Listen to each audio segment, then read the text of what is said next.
Hello, dear friends! Today we are going to cook two Filipino all-time favorite dish, pancit and Shanghai. These popular dishes are super yummy and easy to cook. Pancit and Shanghai are always present on Filipino parties or festivities, especially on birthdays. It has become a tradition to cook pancit on Filipino birthday parties as it is believed to wish the birthday celebrant a long life. But regardless if there's a birthday or not, pancit and spring rolls can be cooked easily on any day. So let's start cooking! Hi guys! It's a busy day in the Garcia's kitchen right now. It's Sunday and we are trying to cook pambaon, at work, so we can just cook it today and then tomorrow we can eat it for lunch at work. And this is what I'm trying to cook. I am gonna cook pancit and spring rolls. See? Yesterday, after we went to the Mutart Conservatory, we went to a TNT grocery store, Asian store in South Edmonton, right? And that's where we got our ingredients. Hubby is already cooking his food. Ah! Gout pa more! Ayan, hinanda ko na yung ating ingredients. May manok, may cabbage, tapos may beans, carrots, celery, spring onion, and then, alam nyo ba guys, ang pinaka-importante sa pansit, ito, nakalimutan ko. Bumili pa si husband kanina, dyan sa may Walmart. Tapos, ito, paborito niya to sa pansit. Okay, and then, maglalagay din tayo ng fish cakes. Ganito, assorted siya. So, galing yan sa TNT kahapon, guys. Hindi ko na na-videohan eh. Busy doon. And for our spring rolls, we are gonna, of course, alam nyo bang parang same lang ang ingredients niya, di ba? Pancit and spring rolls. Tapos, yun nga, meron tayong ground pork and pambalot. Siyempre, hihiwain na natin yan. Huhugasan, hihiwaan. Tapos, magluto na tayo.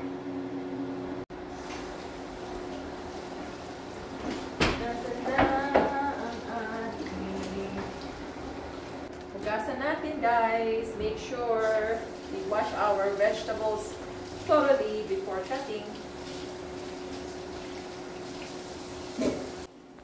Matagal na kami magkasama ni husband. More than 20 years na din. At sa awa ng Diyos, maganda naman ang aming pagsasama hanggang ngayon.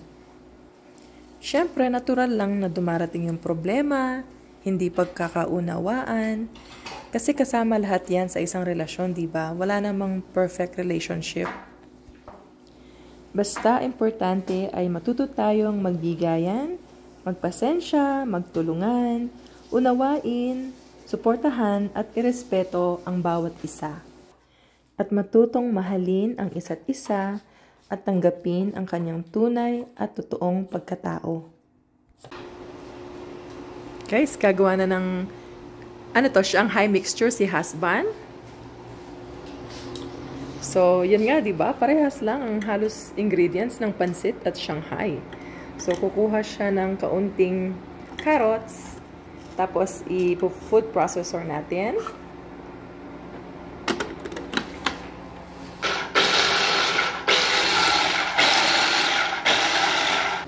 And then, the next one is ilagay natin yung kaunting celery. And i-ground din natin siya sa ating food processor para mabilis.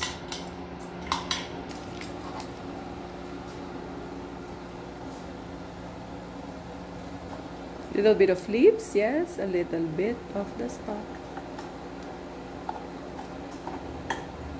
Yan. And then the rest, ilagay natin sa pansit. Sige pa, maraming masarap, maraming yan.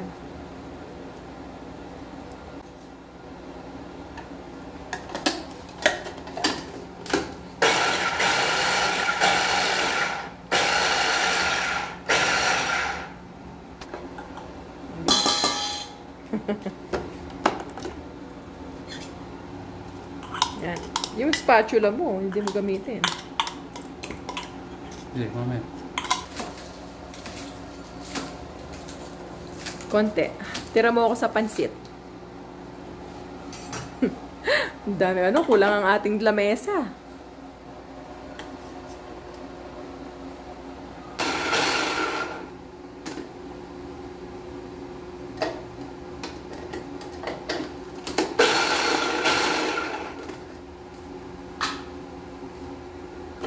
Ah.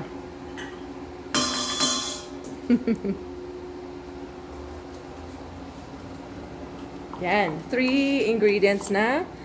Carrots, celery, and spring onions in the bowl.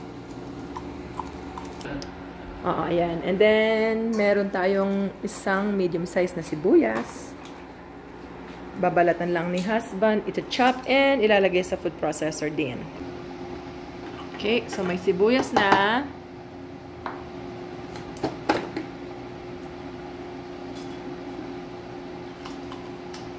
Ano pa, Beb? Itlog. Kuha ko itlog.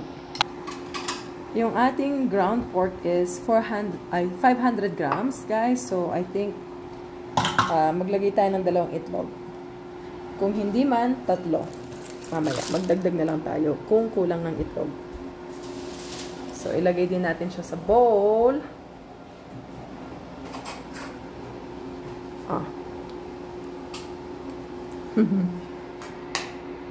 Chef Garcia. Ba? Ako, dinidiretso ko na sa bowl. Marami siya todo.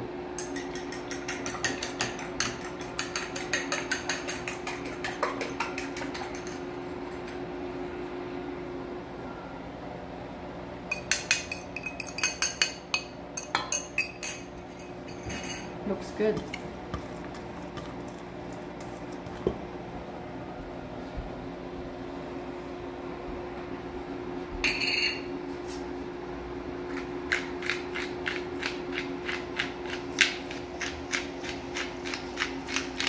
Pepper, little bit of pepper. And you said you're gonna put some powdered, ano? Yeah. Ang tawag dyan, nor powdered broth mixture. Maybe about 1 teaspoon or less. That's a little bit. A little bit? Yeah. I don't want to put salt in. You just use this. Ooh, that's a lot already. It's good. Then mix.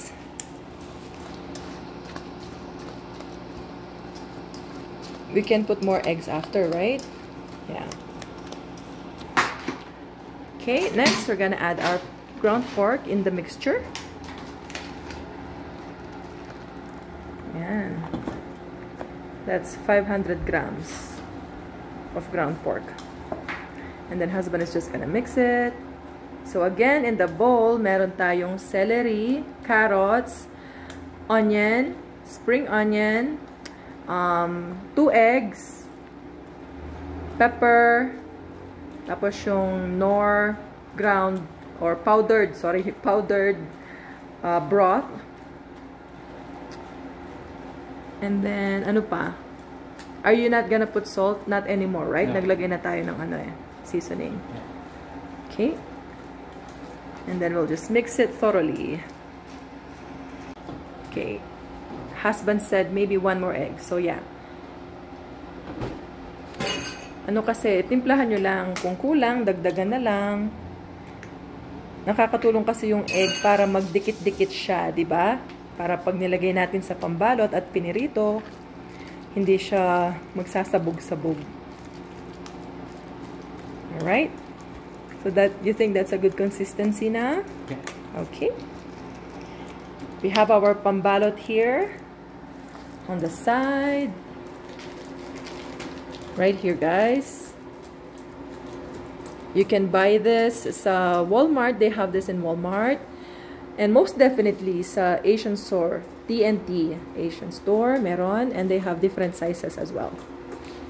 Okay guys, habang hinihintay nating mag-thaw yung ating mga pambalot sa ating Shanghai, si husband ay nagpakulo na ng chicken. Ito yung isasawag natin sa ating pansit. So ngayon kumulo na siya, ano gagawin natin? Shred natin siya.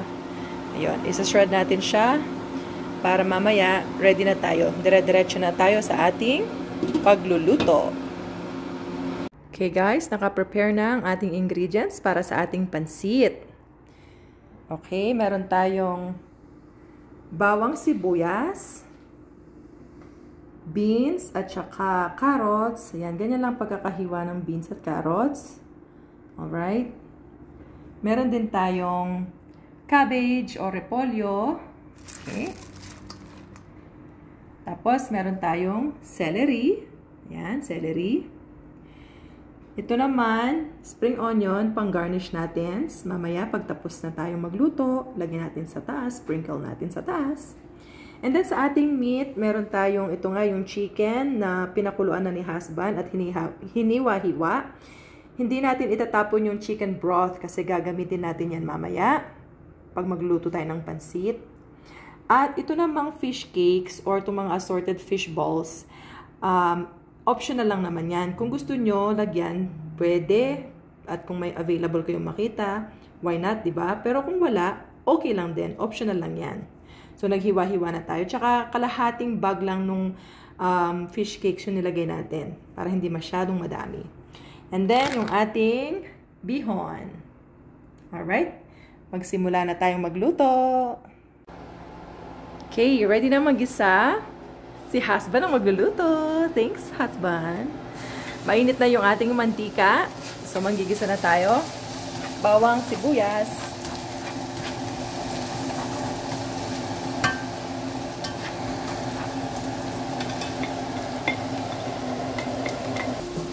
Sunod na, pagluto na ang ating bawang sibuyas, ilagay na natin yung fish cakes.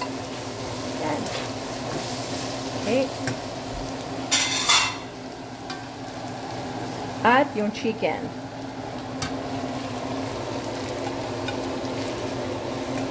Alright. Halu-haluin.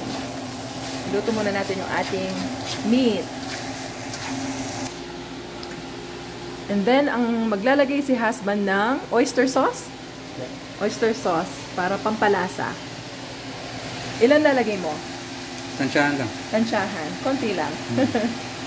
After that, ayun na yung broth. So, huwag nyo itatapon yung pinaglagaan.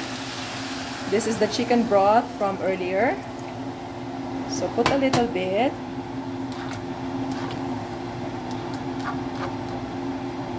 And then, simmer. Simmer. Okay, simmer for a few minutes. Okay guys, kumukulo na yung ating nasa wok. Maglagay na tayo ng gulay. So, yung beans, paborito ni husband. And yan, carrots. Half cook lang yan, di ba? Kasi manipis naman yung pagkakahiwa ng ating gulay. Tsaka, masarap yung medyo crunchy. Okay, celery.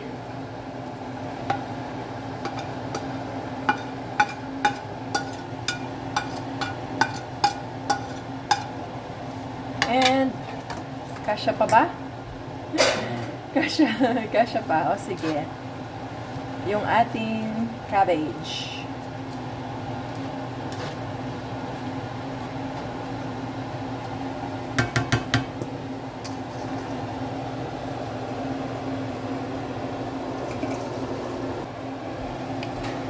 So, ang gagawin natin, haluin. Takpan mo na. Sige. Kaya natin maluto ng ilang minuto. Ngayon, malambot na ang ating gulay. Hahanguin na natin siya. Hahanguin natin ang gulay. Lagay natin sa isang bowl.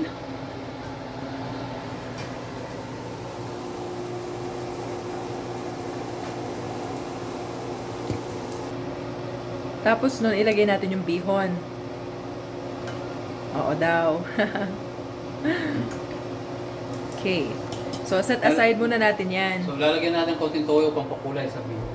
Okay. So, dahil wala tayong atsuete dito, meron, kaya lang hindi tayo nakabili.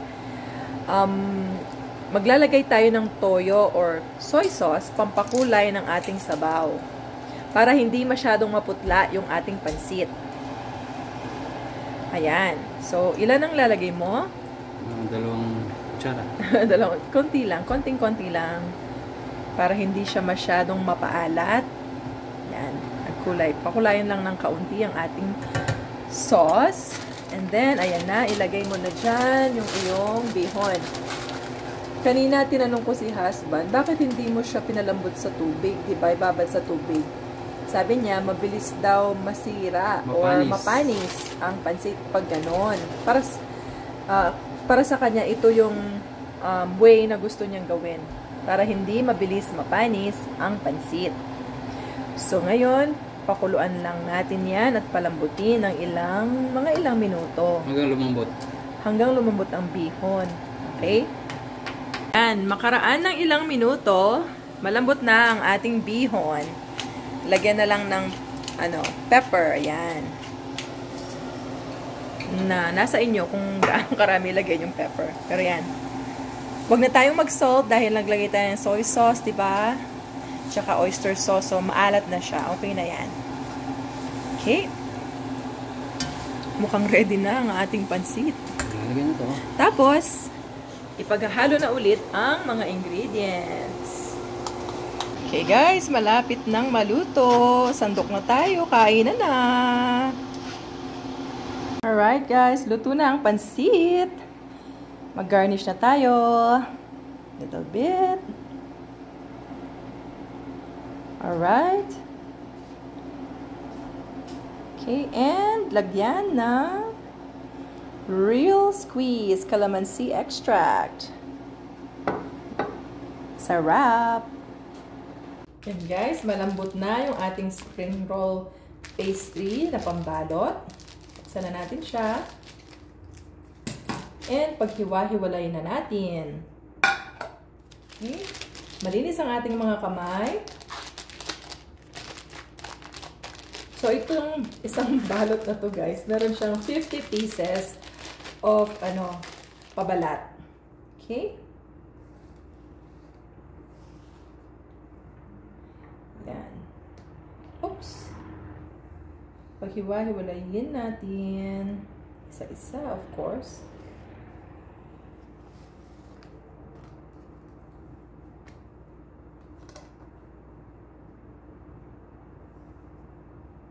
Oops. Just be gentle para hindi siya mapunit. I think I need one more plate para ilagay ko yung mga nahiwa-hiwalay ko na.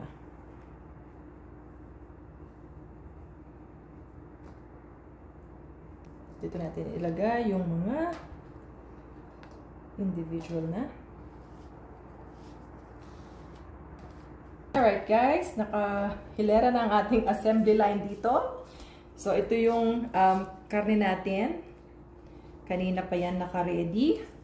And dito tayo mag-assemble. At ito yung ating mga pabalat. Alright. Yung iba ginagamit itlog, egg whites, pero tubig na lang sa atin. Pang seal no pabalat. Okay?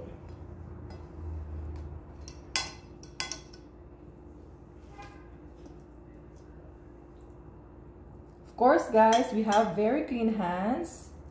Maghugas tayo ng ating kamay. Pahaba. Para ba ito?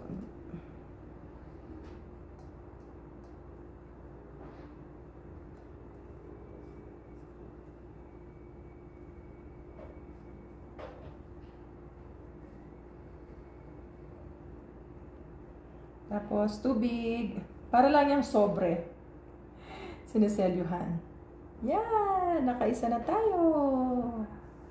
And then, do this, repeat this, maybe 50 times. Ayan guys, so far, ayan yung nabalot natin. Meron tayong 22 pieces. And we'll try to fry some. Alright, mainit na yung ating oil. Hindi pa masyado. Ayan, mag-fry tayo. Let's fry some and we'll taste them. Okay.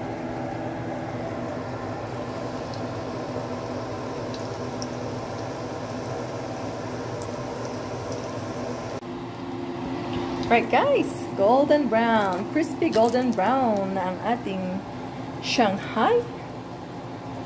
And pwede na natin siyang tikman.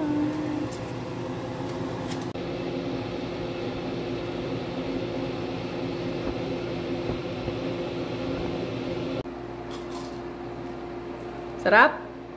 Minutes bago luto. Sarap! Favorite. And guys, natapos na tayong magbalot. Nagamit lahat ang ating pambalot, 50 pieces. And ayan, 44 yan plus yung 6 na pinirito natin kanina. So, yay! Sakto lahat. I-ref na natin ngayon, i-freezer para meron na tayong piprituhin kapag tayo ay nag-crave. Ay!